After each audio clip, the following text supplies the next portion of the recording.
5 अक्टूबर को हरियाणा में वोटिंग होनी है, यानी मतदान में अब सिर्फ एक हफ्ते का ही वक्त बचा है। और ठीक एक हफ्ते पहले राहुल गांधी आज हरियाणा के चुनावी मैदान में उतरे। उन्होंने करनाल की असंध और हिसार की बरवाला सीट में जनसभा की और वहां के कांग्रेस प्रत्याशियों के लिए वोट मांगे। हरियाणा में कांग्रेस खेमे में क्या चल रहा है, इस पर काफी वक्त से जबरदस्त चर्चा हो रही है।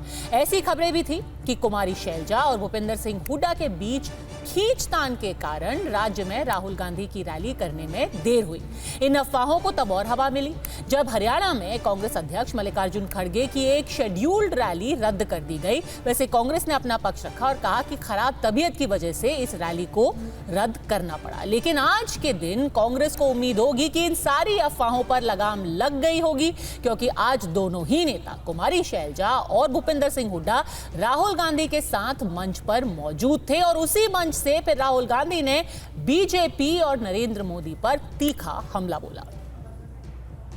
हिंदुस्तान की सरकार को 90 लोग चलाते हैं, 3 दलित है, आबादी 15%, 90 में से 3। पिछड़ों की आबादी कम से कम 50%, 90 में से 3। होने कितने चाहिए? 45, नहीं 3। और बजट कितना संभालते हैं? आदिवासी जिनकी 8% आबादी है, 100 रुपए में से 10 पैसा का बजट संभालते हैं। दलित 100 रुपए में से 1 रुपया संभालता है। ओबीसी 100 रुपए में से 5% संभालता है। यह लड़ाई हिंदुस्तान की लड़ाई है और यह लड़ाई कॉन्स्टिट्यूशन को बचाने की लड़ाई है। यह कॉन्स्टिट्यूशन पर आक्रमण कर रहे हैं। जो हिंदुस्तान के गरीब लोग हैं, कमजोर वर्ग के लोग हैं, कॉन्स्टिट्यूशन उनकी रक्षा करता है और बीजेपी कॉन्स्टिट्यूशन को मिटाने की कोशिश कर रहे हैं। वो कह नहीं सकते। सारी की सारी संस्थाओं को आरएसएस के लोगों के हवाले कर दी है। पूरा कंट्रोल नागपुर का है और ये क्या करते हैं? बांटने का काम करते हैं। मीडिया वाले 24 घंटे लगे रहते हैं। एक जात को दूसरी जात से लड़ा दो, एक धर्म को दूसरे धर्म से लड़ा दो और पूरा का पूरा फायदा अदानी को पहुंचा दो। हरियाणा एक साथ लड़ेगा,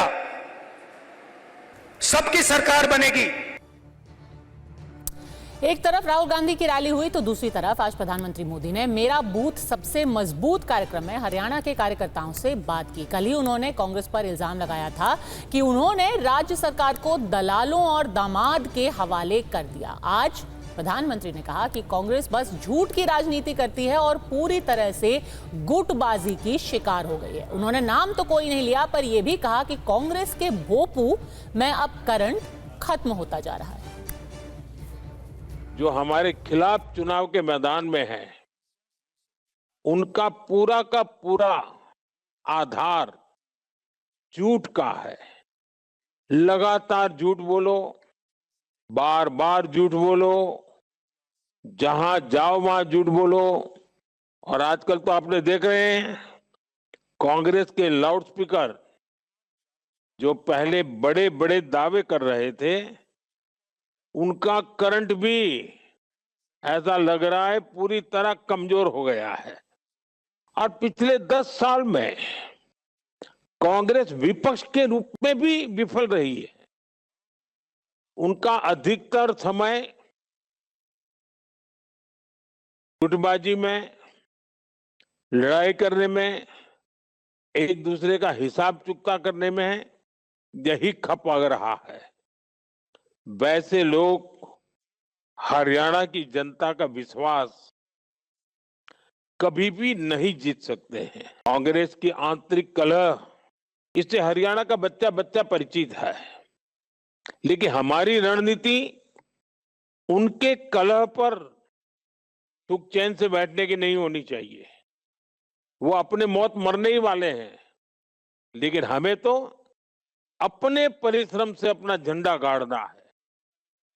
हमें पहले से ज्यादा मेहनत करनी है।